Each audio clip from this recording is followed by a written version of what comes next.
tardes, profesor Puertas. Le vine a traer un artículo, un libro de Fals Borda, cuando habla de la región Caribe, especialmente en la región Momposina.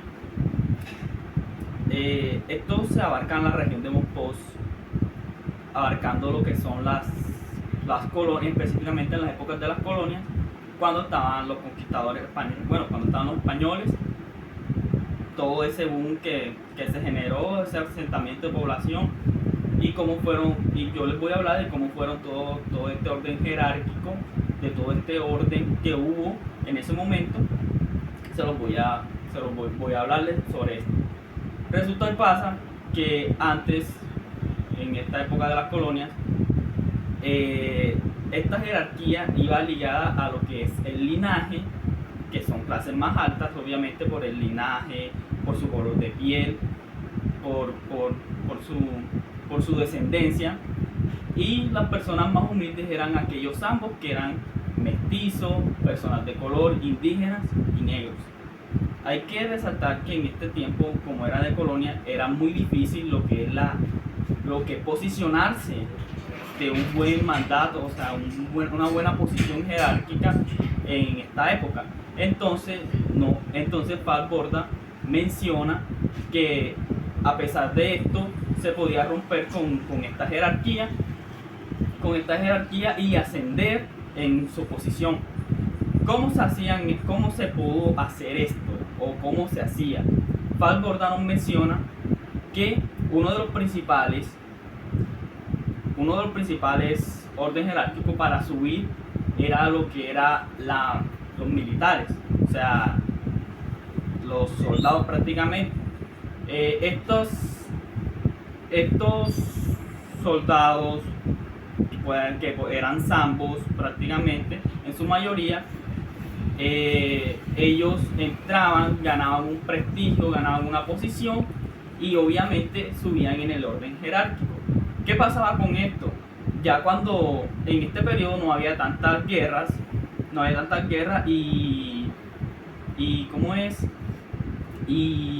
esos soldados pues se les acababa no se les acababa, sino que era como que muy difícil mantenerse porque debido a que no había tantas guerras ni nada de eso, según menciona el autor Fals Borda. Entonces ellos creaban lo que eran se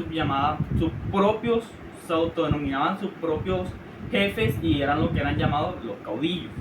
Esto no era institucionalmente legal, pero igual hacía que tuvieran un reconocimiento y subieran en la jerarquía. Otra cosa que nos menciona el autor Fals Borda, de esta jerarquía, de este subimiento, de esta ascendencia en el orden jerárquico, es lo que es las limosnas. Las limosnas eran personas que realizaban algún evento, y lo de la limosna era de pronto afuera de las iglesias, afuera del mercado, según nos menciona el autor. Esta limoneo público lo que generaba es que a las personas que se les daban limosna, ellos tuvieran un acercamiento con las personas que se las daban, y obviamente se hacían conocidos y se llevaban bien, y son lo que nos menciona el autor, y mantenían su posición, su ascenso jerárquico, como lo menciona el autor. Otra cosa era lo que era el contrabando. Pero ¿qué pasa en este contrabando? Obviamente aquí había personas de todas las razas, de todos los colores, que contrabando del que no se menciona, el contrabando pero obviamente al estar todos involucrados en una actividad ilegal,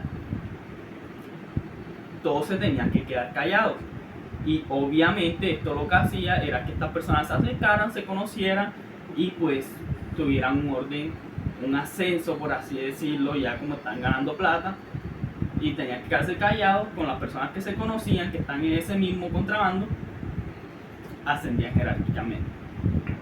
¿Qué pasa con esto?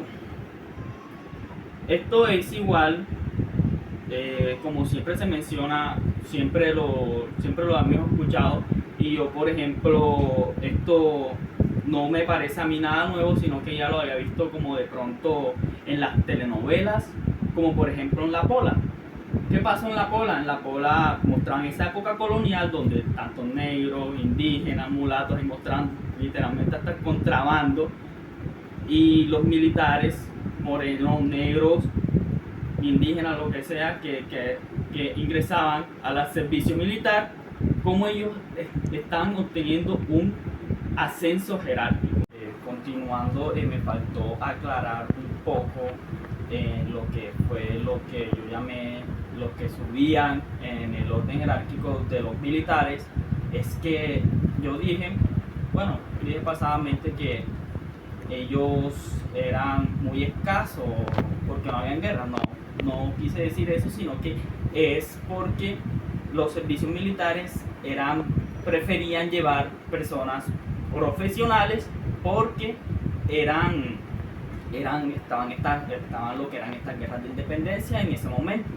Otra cosa que me faltó como aclarar y decir más es que ese limosneo público también era como una ayuda a las mujeres, a estas mujeres viudas pobres.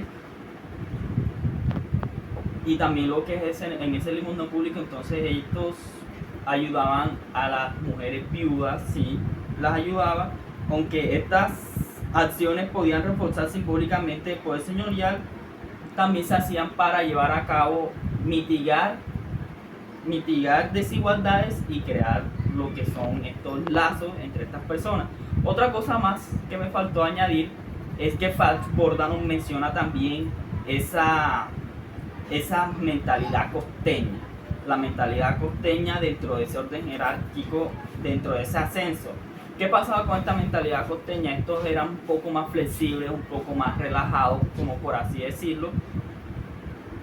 Y lo que influyó, la región no fomentó, o sea, esta región de la mentalidad costeña, no generó como es una base militar fuerte y profesional, sino como ascensos meritocráticos e institucionales, donde el sistema que predominó era un poco más flexible, debido a que estas personas, como ya lo había dicho, eran como más relajadas, eran un poco más de conocer a otras personas, por así decirlo, lo que generó alianzas políticas, entre otras cosas. Y esto es lo que fue los mecanismos de movilidad social dentro de la actividad señorial, de la actividad señorial que nos menciona Fats Borda en este maravilloso libro. Mi nombre es Dan Sepúlveda Vargas, estudiante de Geografía Regional, y hasta aquí mi intervención. Muchas gracias.